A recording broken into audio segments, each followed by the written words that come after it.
Selamat pagi Bapak Ibu dan Saudara-saudari, kita kembali mendengar renungan pada hari ini. Mari kita terlebih dahulu berdoa. Kasih karunia dan damai sejahtera dari Allah Bapa kita dan dari anaknya Tuhan Yesus Kristus menyertai kamu sekalian. Amin.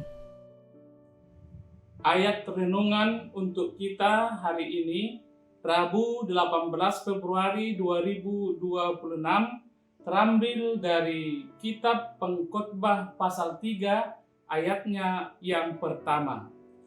Untuk segala sesuatu ada masanya, untuk apapun di bawah langit ada waktunya.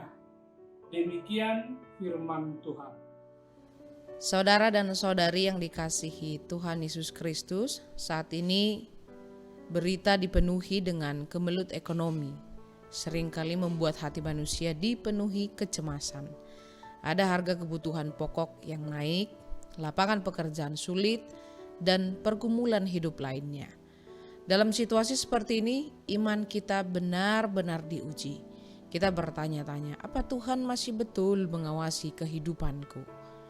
Firman Tuhan dalam kitab Pengkhotbah 3 ayat 1 mengingatkan, untuk segala sesuatu ada masanya, untuk apapun di bawah langit ada waktunya, termasuk masa kelimpahan dan masa kekurangan. Alkitab tidak pernah menjanjikan hidup yang selalu stabil secara ekonomi, tetapi Alkitab menegaskan bahwa Tuhan tetap berdaulat dalam setiap musim. Kemelut ekonomi bukan hanya persoalan angka, tetapi juga persoalan hati. Ketika penghasilan berkurang, rasa aman ikut goyah. Kita cenderung mengukur nilai diri dari kemampuan finansial. Padahal identitas kita tidak ditentukan oleh saldo rekening, melainkan oleh kasih Tuhan. Dalam kondisi sulit, kita belajar membedakan antara kebutuhan dan keinginan, antara rasa cukup dan ambisi yang berlebihan. Tuhan sering memakai musim sulit untuk membentuk karakter. Dalam kelimpahan kita mudah merasa mandiri, namun dalam kekurangan kita belajar bersandar. Doa menjadi lebih sungguh-sungguh, solidaritas menjadi lebih nyata, dan kepekaan terhadap sesama semakin tajam. Gereja dipanggil bukan hanya untuk beribadah, tetapi juga untuk saling menopang. Kemelut ekonomi juga mengajarkan hikmat pengelolaan. Kita belajar hidup sederhana, mengatur keuangan dengan bijak, dan menata prioritas. Kesederhanaan bukanlah kemunduran, melainkan bentuk kedewasaan. Dalam situasi sulit, keluarga yang bersatu dalam doa dan komunikasi yang baik akan lebih kuat menghadapi tekanan. Alkitab mencatat banyak tokoh yang mengalami krisis. Yusuf pernah menghadapi masa kelaparan besar di Mesir. Jemaat mula-mula dalam perjanjian baru pun pernah mengalami kesulitan ekonomi. Namun mereka saling berbagi sehingga tidak ada yang berkekurangan. Prinsipnya jelas. Tuhan bekerja melalui kebersamaan umatnya. Ketika ekonomi tidak menentu, kita diingatkan bahwa keamanan sejati bukan terletak pada kestabilan pasar, tetapi pada kesetiaan Tuhan. Ia tidak pernah meninggalkan anak-anaknya. Kadang pertolongannya datang melalui peluang kecil, relasi yang tepat atau hikmat untuk mengambil keputusan yang benar. Yang diperlukan adalah hati yang tetap percaya. Kemelut ekonomi bukan akhir dari cerita hidup. Seperti musim yang berganti, keadaan pun dapat berubah. Yang terpenting adalah bagaimana kita menjalani masa sulit itu. Apakah kita tenggelam dalam keluhan atau tetap berdiri dalam pengharapan? Hari ini, jika Anda sedang bergumul secara finansial, jangan putus asa. Bawalah kekhawatiran Anda dalam doa. Percayalah bahwa Tuhan melihat setiap usaha dan air mata. Tetaplah bekerja dengan jujur.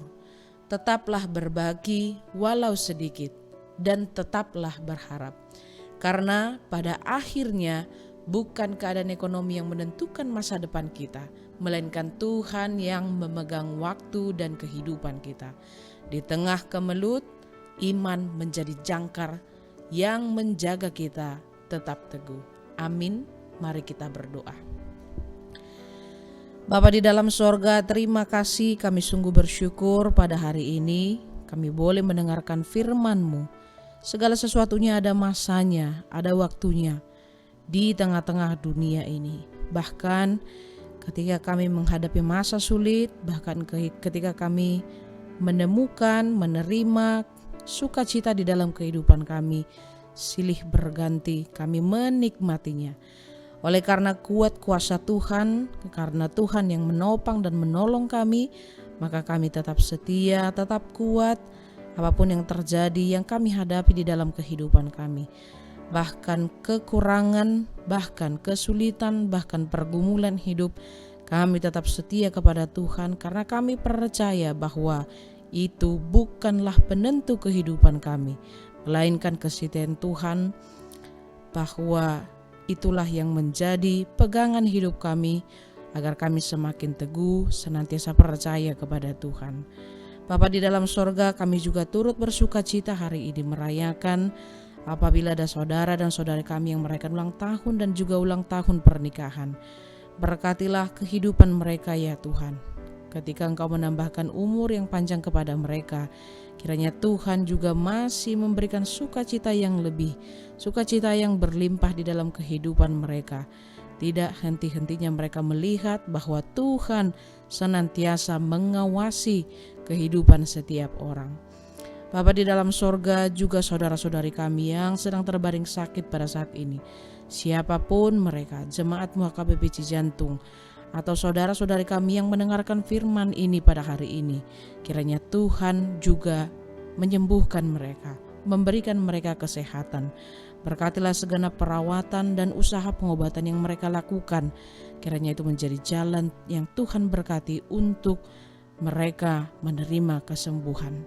Bapa di dalam sorga, berkati gereja HKBP Cijantung di tengah-tengah pelayanannya, di tengah-tengah segenap kegiatannya, terutama di bawah kepemimpinan Amang Pendeta Resort. Kiranya kami semua boleh semakin bersatu hati menunjukkan pelayanan yang lebih baik lagi karena pertolongan Roh Kudus. Inilah doa dan permohonan kami mohon ampun atas segala dosa kami di dalam Kristus kami berdoa. Anugerah Tuhan kita Yesus Kristus, kasih setialah Bapa dan persekutuan Roh Kudus menyertai kamu sekalian. Amin.